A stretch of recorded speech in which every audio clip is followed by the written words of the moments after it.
तो आइए स्टूडेंट्स करते हैं क्वेश्चन नंबर 5। लास्ट वीडियो में हमने क्वेश्चन नंबर 4 तक सोल्व किए हैं। तो क्वेश्चन नंबर 5 काफ़ी इंपॉर्टेंट क्वेश्चन है, काफ़ी अच्छा क्वेश्चन है। तो कह रहा है कि check whether 6n can end with the digit 0 for any natural number n।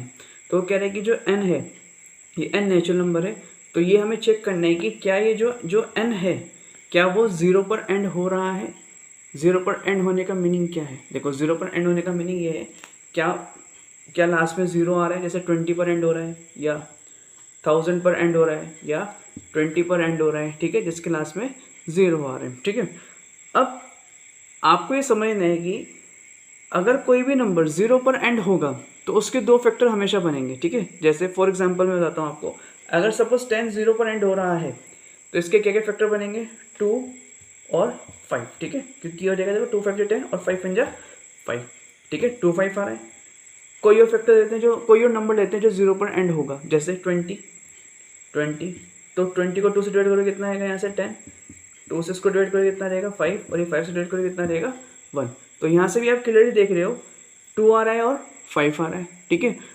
तो इससे क्या कंक्लूजन निकल रहा है? कंक्लूजन ये निकल रहा है कि अगर आप किसी भी नंबर के फैक्टर निकालोगे जिसके लास्ट में 0 होगा, ठीक है, जैसे 10 20 1000 कोई भी नंबर, तो उसके दो फैक्टर हमेशा आएंगे, एक तो 2 और एक 5, ठीक है। एक और एग्जांपल लेता हूँ चलो आपको समझाने के लिए। देखो ऐसे 40 लिया तो 40 को 2 से डिवाइड करोगे कितना रहेगा? 20, इसको 2 से डिवाइड करोगे कितना रहेगा? 10, फिर 2 से डिवाइड होगा कितना रहेगा? ये 5, और अगेन किससे हो गया? 5 से डिवाइड कितना रहेगा? 1, ठीक है। तो आप क्लियरली देख रहे होंगे यहाँ पर 2 और 5 इसके फैक्टर्स आ रहे हैं। बात समझ में आ गई आपको? तो इसका मीनिंग ये है, कहने का मीनिंग ये है कि अगर कोई भी नंबर 0 पर एंड हो रहा है तो उसके हमेशा मतलब दो फैक्टर तो उसके होंगे ही होंगे। कौन से? एक तो 2 होगा और एक 5 होगा, ठीक है। तो हम यहाँ से कह सकते हैं इसके सॉल्यूशन में कि 6n, ठीक है, ends with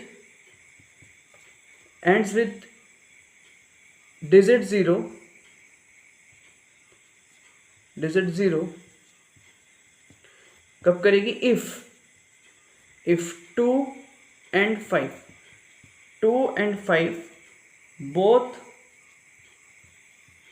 both are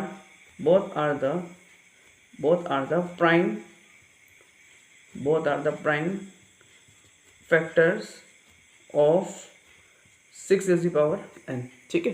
तो आपने यहाँ क्लियर समझ लिया कि 6n 0 पर एंड तब करेगी भैया जब 2 and 5 इसके क्या हो गए? फैक्टर्स होंगे, ठीक है, प्राइम फैक्टर होंगे। अगर मैं 6n के फैक्टर निकालता हूँ, नेक्स्ट स्टेप देखो क्या होगा। 6n के अगर फैक्टर करें 6n के तो कितने 6 के कितने फैक्टर होंगे? देखो 2 × 3 रेज़ पावर n। तो यहाँ से देखो, यहाँ से क्या हो रहा है? देखो अगर मैंने 6 के फैक्टर करे तो मेरे को यहाँ पर देखो 2 तो मिल रहा है, बट मेरे को क्या नहीं मिल रहा है? यहाँ से खुद बताओ क्या नहीं मिल रहा है? 5 नहीं मिल रहा है। Very good. तो हमें यहाँ से 5 नहीं मिल रहा है, और अगर हमें यहाँ से 5 नहीं मिल रहा है तो हम यहाँ से कह सकते हैं कि जो 6n है वो 0 पर एंड नहीं होगी। क्यों? क्योंकि अगर ये 0 पर एंड होती तो यहाँ पर दो फैक्टर होते हैं इसके। कौन कौन से? एक तो 2 होता और ये क्या होता? 5। तो हम बोल सकते हैं यहाँ से कि 5 is not a prime factor of 6, ठीक है। सो हेंस क्या बोल सकते हैं हम यहाँ से? बताइए। हेंस